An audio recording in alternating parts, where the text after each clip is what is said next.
to see the talent that's coming in, and it's the women's game exciting. has a little bit more parity now.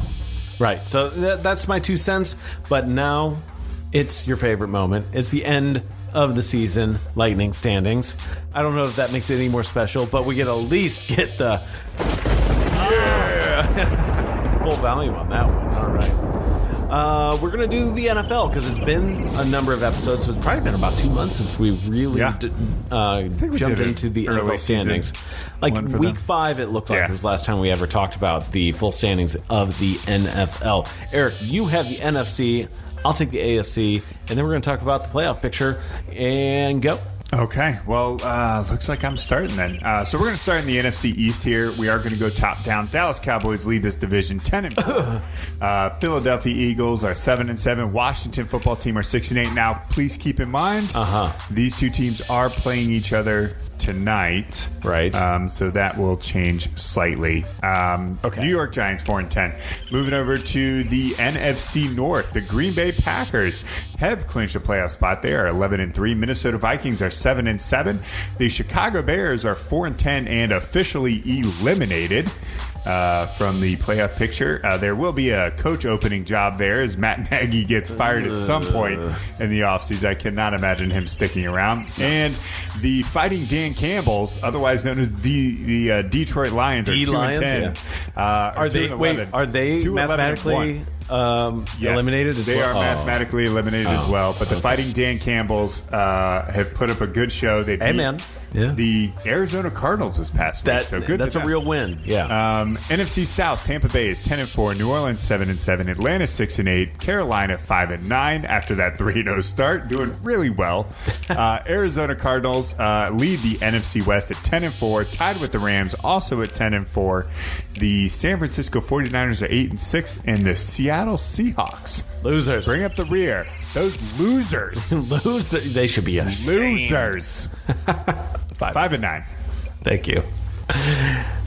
The AFC is looking like a typical AFC East division. Dang it, Eric. What happened? I know. What happened? Come on, Josh. All right, we're looking at the Take New the England Bills Patriots. back. Yeah, the Pats sitting at first place, 9-5. I mean, they're not like a perfect record, but 9-5 is not bad. 8-6 for the Buffalo Bills. They're just, I don't know, they're just okay now. I don't know what happened up there. 7-7 to the Miami Dolphins, which is good for Miami. Take it. Yeah, they started out 0-5 too. Ooh, that's a good point to know. Yeah, 3-11 for the New York Jets. I mean, there's nothing officially unusual. Eliminated. Thank you. 8-6 for the Cincinnati Bengals. Now that was interesting. They took first place as of Sunday night on the 20th because the Baltimore Ravens were out of a quarterback, just not piecing together wins. Huntley 2 weeks in a row. Huntley looked real good. Well, 2 weeks in a row, the Ravens lose by 1 point. 8-6 is their record. We'll see. They should still make a wild card at least, but maybe not. Pittsburgh Steelers 7-6, so they now have a winning record. 7-6-1. Oh, thank you. Don't forget about the 1. That's important. 7-7 to the Cleveland Browns. My pick to potentially win. Here's the thing: is last night's game against the Raiders, if they had won, they would have been in first place. Yes. But because they lost, they're in last place. That's what was at stake for them last night. And unfortunately, they were on their third-string quarterback. Did not come through with the win. Well, which also says how tough the AFC North is, though. I mean, if you go back 8-6, 8-6, 7-6, 7-7, of course the tie, the 7-6-1, you're talking about a very balanced division.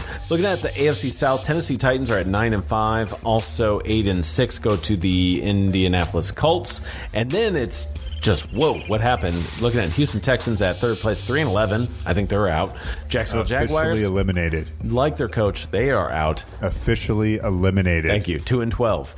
And AFC West, this is what we pretty much expected. No losing records, though, in the AFC West, so good to them. Yeah. Kudos, I should say. Kansas City Chiefs are 10-4.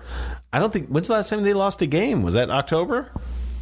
Yeah, they had that mid-season lull that everyone they had worried a about. First 2-month lull where they were just last place. What's going on? The first hitting the panic couple button. weeks they were fine, But yeah, like around week 4. Okay, either way, they're 10-4. They lost 4 games. Was really good out the gate.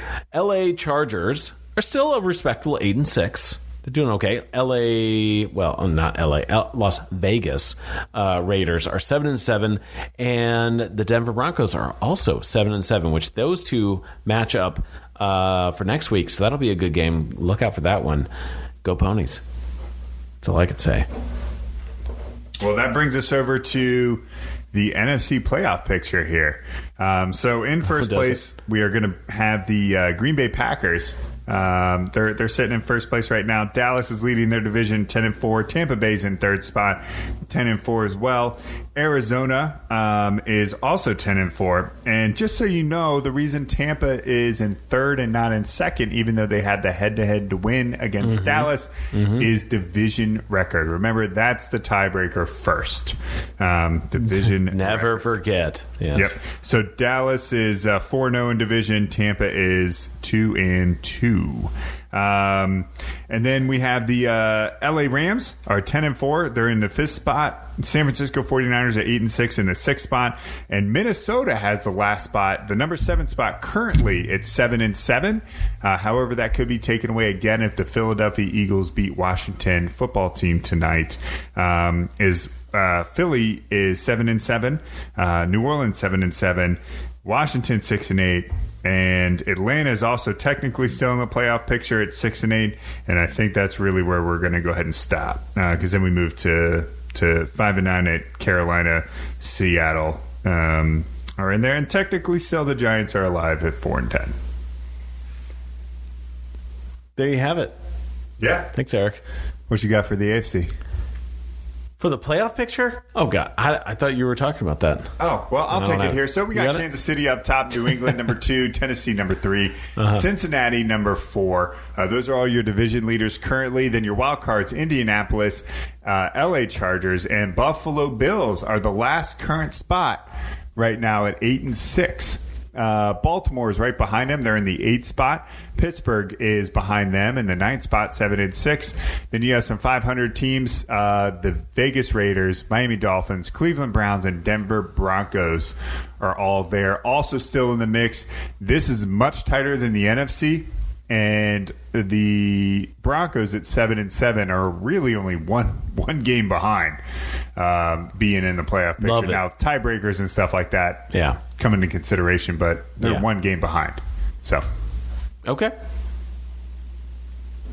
Well, it's going to be exciting coming down the wire then. Yeah. That's all I can say for the AFC at least. Yeah. And so those, of course, are great games to watch. Get excited for those. But what else should you watch as we are concluding season 4? It's going to be a while before you hear back from us. You know what season it is. Get ready. It's bowl season. That's right. So, of course, bowls have already begun. Yeah. As of now. But it's going to be, it's practically every day is what it feels like. All the way up to the what do you call it? The college football, the playoffs, the national championship playoffs, college football playoffs, those things. The playoffs. Yeah. Looking at Alabama against Cincinnati and Michigan against Georgia. Those are some good matchups. Those are games I'm willing to watch, but don't count anything else out. You got games like Oklahoma State against Notre Dame, Pittsburgh against Michigan State. Some good stuff there. What else we got? Mississippi against Baylor, Utah and Ohio State. Don't think Ohio State's just going to, call it quits. They're going to come out. They're going to play. They're going to throw the football a little bit. I like some of the early season ones, man. I think that's where you can get some surprisingly good games with teams you just have not seen it all this year. So really entertaining. I like the early season ones. Sometimes I feel like the premier bowl games aren't always built up to the hype. Just overhyped. Yeah. So I like just kind of going in, turning it on, back. Oh, we're watching the True Green Grow Your Grass Stronger Bowl. I was like, all right, let's do this. I have no idea who's playing. Let's sit down and watch it. Well, what else do you have going on? A lot of people have time off. You're over at family, and you're just going to turn on the bowl game, and I'll grab some E.H. Henry, whatever we're drinking. Taylor. Don't disrespect. And it's General E.H. Taylor. Yeah. Oh, the General. Grab some General and watch the PlayStation Fiesta Bowl. Whatever. I'm sorry, it's Colonel. Okay. And of course, as we get ever closer to the Winter Olympics, get excited for that happening in Beijing. Yes. Yeah, I mean, that's still going to be exciting. Yeah. Controversy aside on whether anyone's showing up or not on the NHL side. And you could bet, speaking of tennis, if it were the Summer Olympics, they wouldn't be there. No. Because that was some weird stuff going on with their tennis pro. Yep. Yeah. So that wraps up season 4. Thank you so much for listening. That's it. And we will see you all. Yeah, that's it. I feel like we need to end on a higher note. Marketing. Give us a shout out. Show us some love. Fantasy. Eric and I doing it. Tops. We're tops. Championship. Champs.